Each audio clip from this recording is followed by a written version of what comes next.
A capacitor is made up of two parallel conducting metal plates separated by an insulating layer. This insulating layer may be of air, mica, paper, ceramic, and is called as the dielectric. When the voltage is applied across this capacitor, one of the plate will become positively charged and the other plate will become negatively charged. So depending on the voltage applied across the plates of the capacitor, the charge will be stored on these plates, and due to the ability of storing charge, these capacitors can store the energy. The charge stored by the capacitor is directly proportional to the voltage applied across the capacitor, and therefore we can write Q upon V to be equal to C, that is constant, and this constant C is called as the capacitance. So the capacitance C is equal to Q upon V, where Q is the charge stored by the capacitor and V is the voltage between the capacitor plates. Due to the ability of storing charge, the capacitor can store the energy. The capacitance is defined as the amount of electric charge that is stored in a capacitor at voltage of 1 volt, and the capacitance is measured in the units of farads.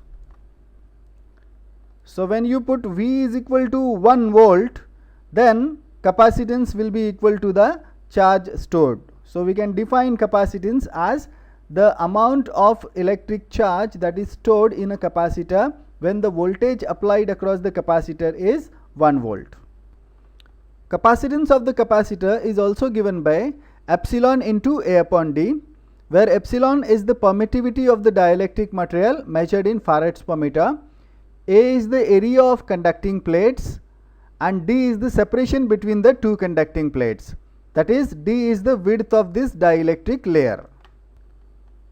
The energy stored by the capacitor in joules is given by C into V square upon 2. So the energy stored depends on the capacitance values. Higher the capacitance, higher will be the energy stored. With these equations, we can understand the working of supercapacitors.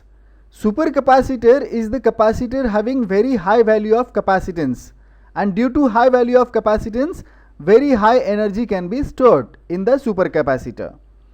Now high value of capacitance can be obtained by increasing the area of conducting plates and by decreasing the separation between the two plates. So in order to construct the capacitors having very high capacitance, that is supercapacitors, we will have to increase the area of these conducting plates and decrease the separation between the two conducting plates. In a DC circuit, the capacitor disconnects the current, and in AC circuit, the capacitor short circuits the current. In AC circuit, the capacitive reactance is given by XC, that is equal to 1 upon 2 pi FC. So the capacitive reactance is inversely proportional to frequency.